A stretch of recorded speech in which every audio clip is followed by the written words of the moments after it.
the whole way we invest. I believe the next generation for markets, the next generation for securities will be tokenization of securities. We knew BlackRock had been pulling the strings of the financial market for ages now, but what we didn't know is the shocking plans they have for XRP. We will, and if we can have that distributed ledger that we know every beneficial owner, every beneficial seller, we all have our code of who's buying, who's selling, instantaneous settlement. And think about it, it changes the whole ecosystem. The Ripple versus SEC case was a fresh concern going into 2021, and when XRP was being delisted from most of the exchanges back then, there was huge uncertainty among investors. Now it is back on those exchanges. You can expect a run similar to 2018, and you can see it as the altcoin season that's approaching. Meanwhile, Bitcoin ETFs stole the headlines this week by buying 15,000 Bitcoins, while miners managed to mine around only 3,150. One would think that with such buying going around, the Bitcoin price would be at new all-time highs, or at least trending upward, but not so. Instead, it has been stagnant. Why? I believe it is the creation of fake Bitcoin as it brings the whole market down. So how is this supply of Bitcoin being manipulated? Well, let's break it down. The majority of people purchase their Bitcoin through a centralized exchange. When you send your fiat money to an exchange, say Coinbase, you are not immediately getting your hands on real Bitcoin. What you are getting is instead an IOU from the exchange, an assurance that you own so much Bitcoin. This IOU is just an entry in some private database managed by the exchange, and it doesn't have the same properties as actual Bitcoin. It is just a financial instrument that reflects the exchange rate of Bitcoin, but you can never verify whether the exchange actually keeps reserves of the real Bitcoin for you. Even if they present proof of reserves, you still have to rely on third-party auditors' honesty. Now, let's talk about BlackRock. BlackRock might not even have one backing for the Bitcoin in their ETF. They could be borrowing Bitcoin from exchanges like Coinbase, but these transactions are recorded off-chain and settled in cash. This is part of the manipulation. Think about this. Coinbase is going to be custodying BlackRock's ETF, Bitcoin. A month ago, SEC put a lawsuit against Coinbase, and then BlackRock puts in their application for the ETF 3 weeks later, and then it gets acknowledged by the SEC. An acknowledgement is halfway through to approval. It's not a full approval yet, but it does, in my opinion, they're going to get approved. How in the hell can a Coinbase lawsuit from the SEC stand up while they're moving forward with letting Coinbase hold the largest asset manager on Earth's Bitcoin? It's sad. It's fake Bitcoin and fake US dollars propping up the market.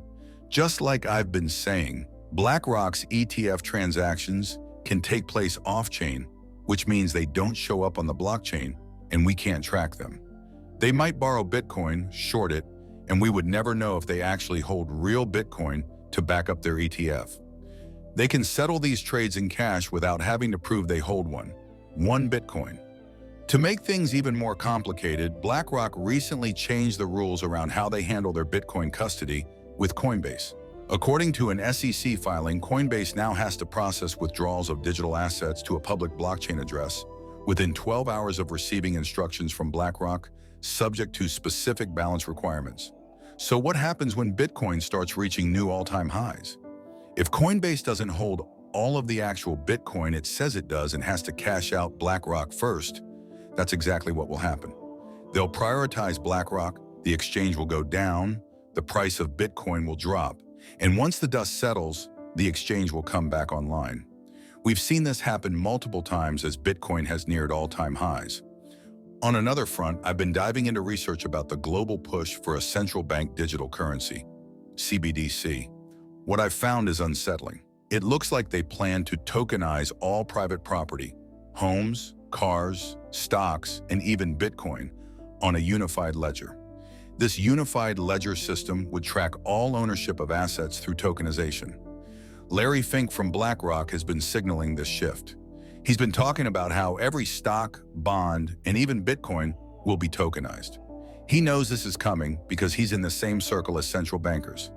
When we bought BGI in 2009, we were ridiculed by most of the financial community for saying you cannot marry the culture of an active investor, who we were, and a passive culture. And we said, why? Our clients use both products. Our job is to be agnostic to our clients, to work with our clients, and to provide a whole portfolio solution. But over time, more and more clients started to think about, how do I want to get an exposure? Do I want an exposure in this area or this product? And I could do that through actively investing in ETFs. In 2012, we said, ETFs are going to be the new engine for fixed income. And boy, did that get a lot of ridicule by many people in the business community. And today, the fixed income markets are totally imbued by ETFs. And so at BlackRock, when we bought BGI, we had $290 billion of ETFs. Today we have $3.5 trillion. And then this week alone, just yesterday, we launched the iShares Bitcoin ETF. And so I would say to you, if we could ETF a Bitcoin, imagine what we could do with all financial instruments. And so what we announced in our architectural change, iShares was this business division in itself. And we thought that's too exclusive. We needed to include the ethos, the philosophy, the spirituality of what iShares can provide in everything we do at BlackRock. Because we believe we're just halfway there in the ETF revolution, that everything is going to be ETF'd. And we needed to ensure both active products, passive products, digital products are going to be used through the vehicle of ETFs. They don't want you to see crypto as a medium of exchange. They want it to remain an investment vehicle. This is because they know you can't build a global financial system on something like Bitcoin, which only processes 7 transactions per second. When Larry talks about tokenizing everything, it's clear he's preparing for a world where Bitcoin is also tokenized. So where will this tokenized Bitcoin end up? The XRP Ledger is positioned to play a major role in this tokenization. One of the first big use cases for the XRP Ledger is expected to be tokenizing Bitcoin. This is something I've been talking about for years. Bitcoin will eventually be tokenized on the XRP Ledger as a tokenized security. Once that happens, Bitcoin could lose some of its value because it's no longer the same Bitcoin you hold today. Instead, it becomes part of a tokenized security system. If you're holding one Bitcoin, you might no longer own one whole Bitcoin.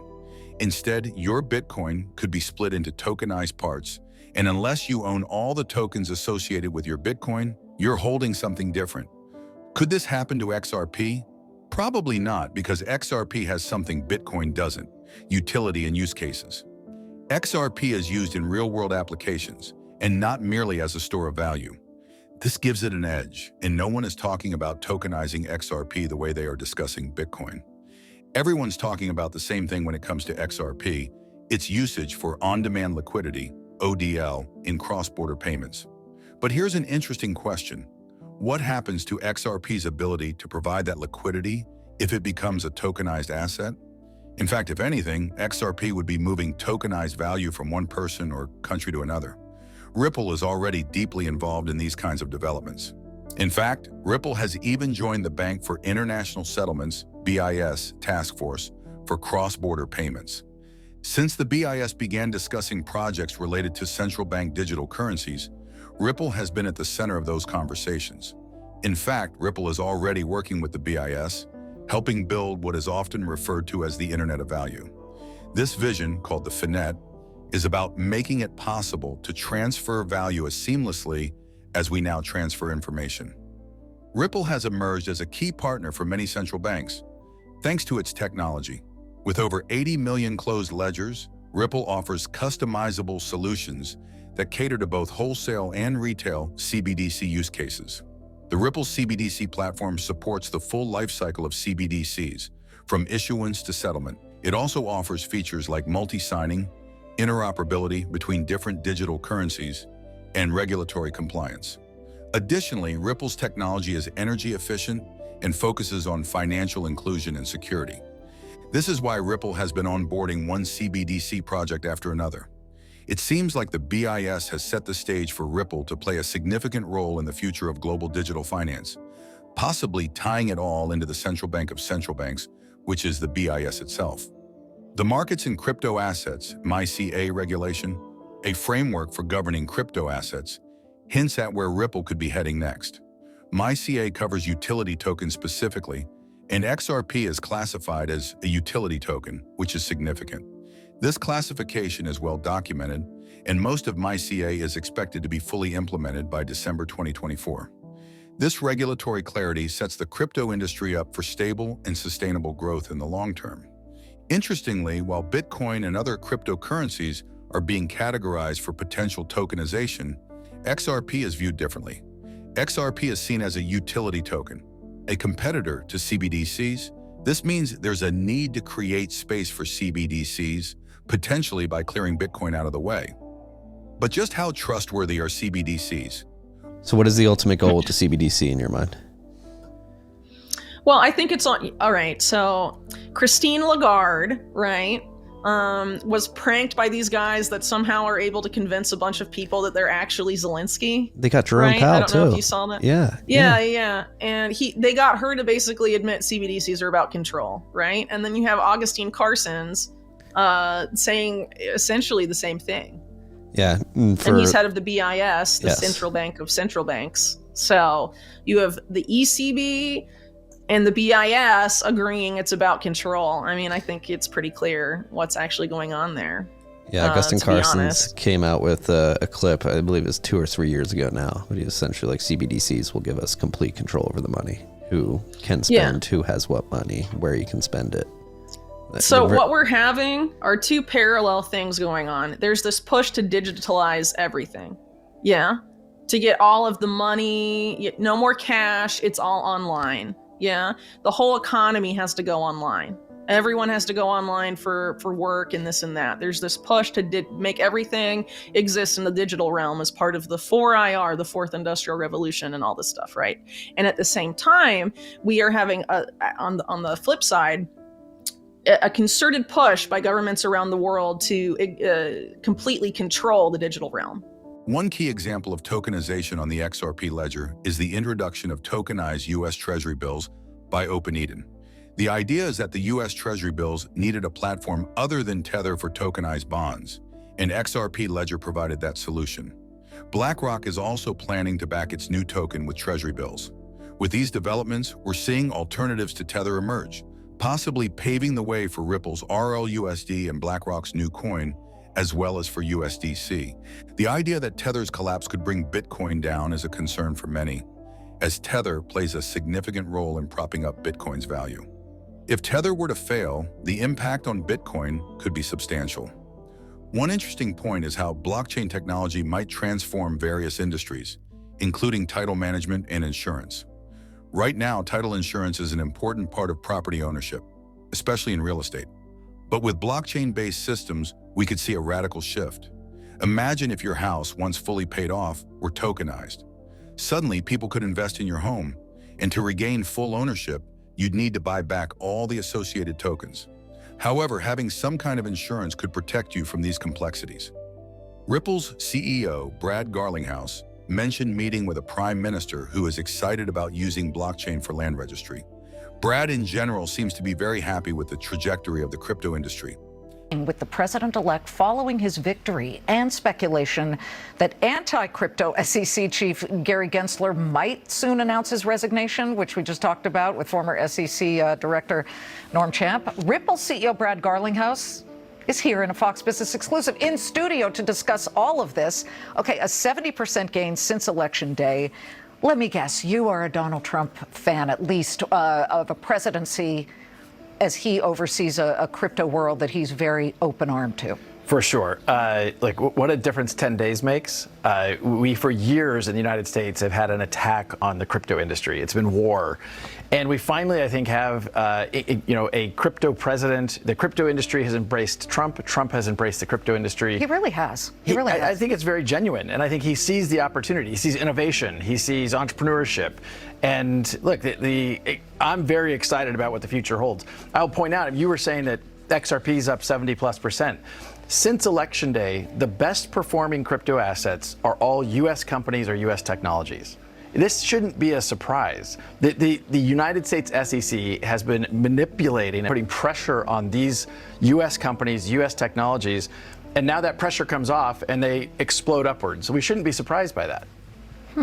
So that is since when that it's all U.S.? That really since Election Day. Okay, since Election Day, then that really makes sense. It does, and if you can even put a number on this, like what has Gary Gensler's war on crypto, you can put an amount on it. We went from 2.2 trillion to basically 3 trillion. So this was an $800 billion unlock just because we now are going to have rational actors who act lawfully. This would remove intermediaries like title insurance companies, which currently take a lot of value out of the process. Blockchain could simplify and secure ownership records, changing that whole industry. This is one example of why Garlinghouse compares blockchain's potential to the early days of the internet. Just like the internet, blockchain could lead to massive transformations across many industries, beyond just cross-border payments. Garlinghouse also points out that, just like with the internet, blockchain might go through tough periods, or crypto winters. He recalls how, in 2001, Amazon nearly went out of business, but later became a giant. Similarly, crypto may face dark times, especially with the potential collapse of Tether and the introduction of new regulations. Stablecoin regulations, in particular, could have a major impact on the entire crypto market. However, Garlinghouse believes that after this challenging period, the crypto space will take off and grow rapidly. He expects this transformation to happen over the course of a year, completely reshaping the industry. A lot of people are focusing on how much Bitcoin is going into ETFs, exchange-traded funds, but there's skepticism about whether this represents real value. There are concerns that some of this Bitcoin might be created out of thin air, which could explain why the price hasn't surged as expected. Long-term Bitcoin holders often feel that its price is being manipulated. This is why many argue that an XRP ETF isn't necessary. There's no need to create fake XRP through paper trading, and this could undermine the real value of the asset. Another key takeaway is the importance of keeping your crypto off exchanges. Many exchanges might be issuing IOUs instead of holding actual cryptocurrency. This could apply not only to Bitcoin, but to other cryptocurrencies as well. One thing that's puzzling is the silence around Ethereum ETFs. They were a big topic for a while, but now no one seems to be talking about them. It raises questions about whether the focus has shifted in another direction. What do you think will happen though? Let us know in the comments below.